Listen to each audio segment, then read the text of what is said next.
Hi guys, welcome to this month's PTA meeting. This month, it is the month of April, so we're going to be talking about the topic of child abuse. Last week, we introduced the topic to the students here, and we showed them different ways that they can get involved with child abuse, and one of the ways is to involve parents and teachers. So it is important that you guys as parents and teachers have the proper tools to help these children. So let's get into the basics of child abuse and just look at different statistics. According to National Child Abuse.org, about 700,000 children are abused annually in the United States, and about 65,000 of those children have experienced some sort of sexual abuse.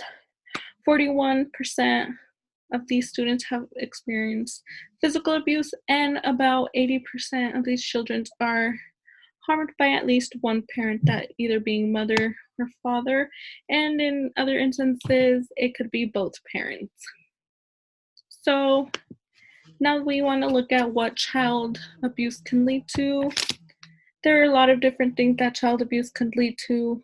According to behavioral consequences of child abuse could lead to poor academic performances. Students aren't as motivated anymore to continue.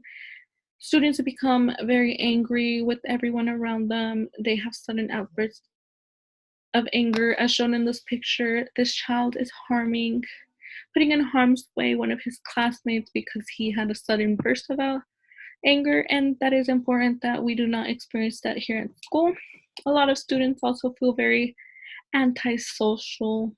They don't feel like they deserve any friends or anything. Students also struggle with their mental health. They do not feel as if they are worth much to anyone. They feel like they deserve what they get, which is never the case. And since we have teenagers here at school, it is also important to talk about substance abuse, since many of our children are growing up, and they're being harmed. They can fall into being drug addicts or alcoholics. So it's important that we touch every instance that we can. Why are our children afraid to come out with telling others that they are being abused? Many times, the abusers tell them themselves that they're going to kill them or they're going to hurt them even more if they come out and tell anybody about it, because they don't want anybody to know about this. Many children also feel like there is nobody that would ever understand them or could ever help them, just because they feel like they're the only ones that are going through this and nobody else experiences this. They also feel like what they did led to them deserving this, when in some cases children don't even do anything wrong.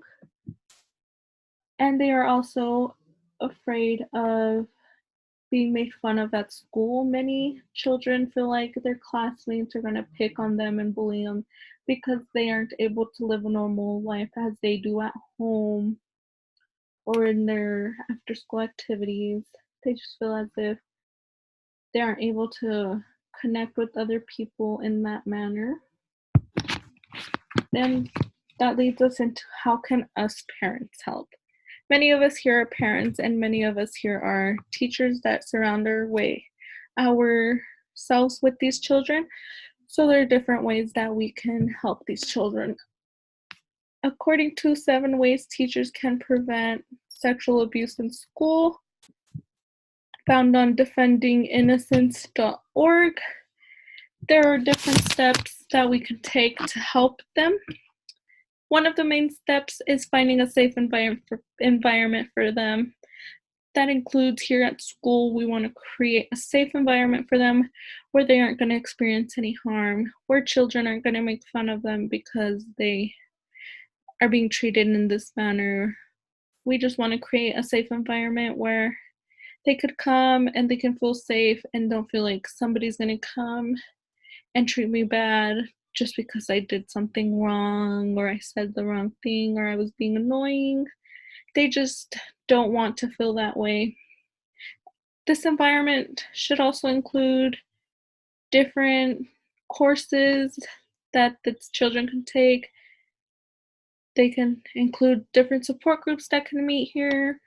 I want to create a support group every Wednesday at 7 p.m.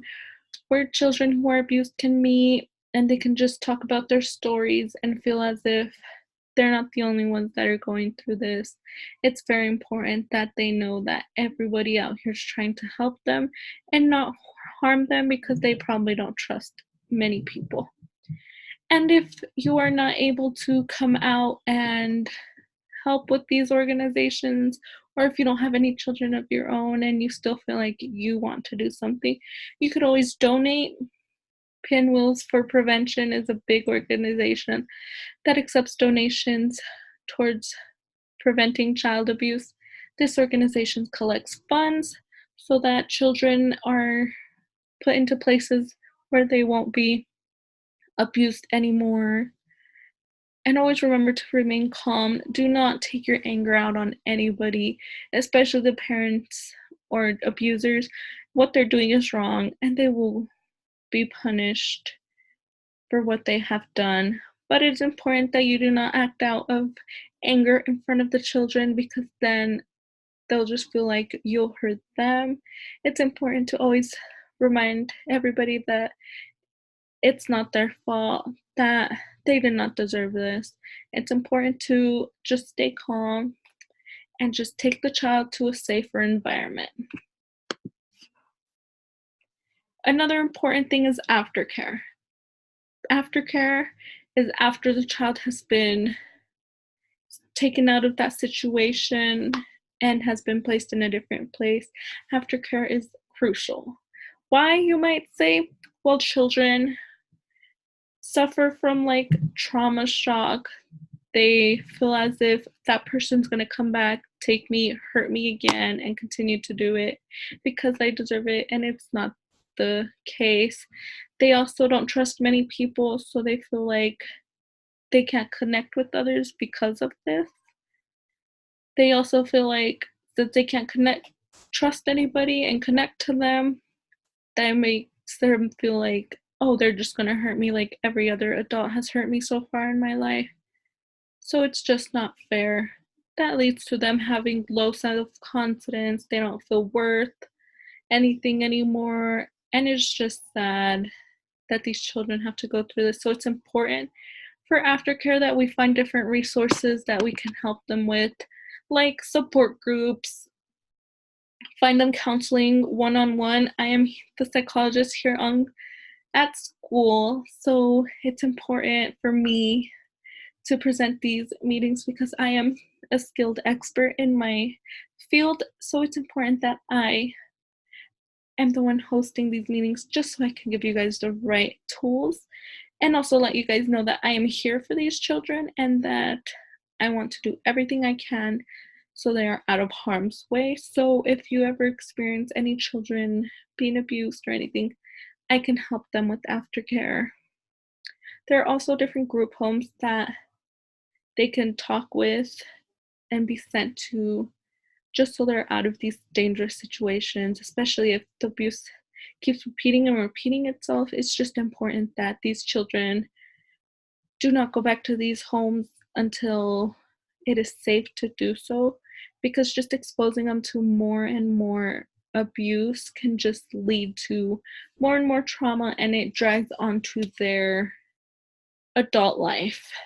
Another thing is stay connected with the children. You are the ones that initially discovered and talked to them and helped them through their child abuse.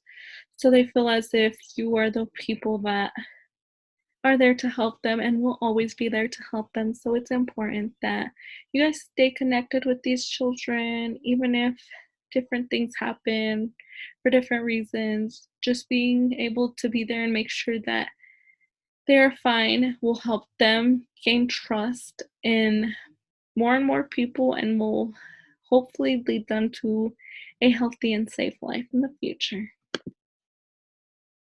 A lot of people might say, well, that was an abuse. We were disciplining our children. But there's a difference between abuse and discipline. For example, discipline, the main purpose is to correct behaviors that were wrong and show them how to grow up in a better manner. Compared to punishment, it's just like they did something wrong and you're abusing them just so they can learn to do something better. And you just repeatedly keep abusing and abusing and abusing them, even if it happened in the past. You just keep abusing and abusing them, and it's done with a lot of anger. That's punishment compared to discipline. If you correct the behavior in the moment and you do it with love and peacefulness, then these children will not see it as discipline. Will see it as discipline instead of a punishment. In many ways, the outlook that these children feel can separate punishment from discipline. Many children that are disciplined feel as if, oh, I know I did this wrong and they were right to punish me. So they know that what the parents did was a reason behind it rather than them just being repeatedly and repeatedly abused. And that leads into punishment when they're repeatedly and repeatedly abused. Children tend to become more hostile. They become angry with their parents. They feel as if they are never going to be able to not be abused anymore for this one thing. They fear their parents. They feel really guilty. So there's just a clear difference between discipline and abuse. So when the facts come out, it is important to distinguish the two, because some might say, oh, I was disciplining my child, compared to others might say, oh, she was punishing the child. It wasn't fair. The child was beaten repeatedly amount of times. We just want to look at all the facts, everything, just so we can get justice for these children. So now that comes to the end of our meeting. The main thing we want to bring out of this meeting is to make this world a better place. That starts with here in our community. So whenever we see anything harmful happening, it is important that we speak up, because we know child abuse is not acceptable. We are adults and we are the people that can change the world in the matter of time, and that will leave good examples for our children. So if they experience any abuse by the time they're adults, if they noticed anybody receiving any abuse, they are able to define it and take the corrective actions that need to be taken. And even if there's only 3 or 4 or 5 children here in our school that are abused, we are still helping children. It feels good. It is important that we help our community, especially these young, innocent children that have done nothing wrong. So that concludes our meeting. If you guys have any questions, I'm going to stay back. So please don't bother to hesitate to ask me anything. Thank you.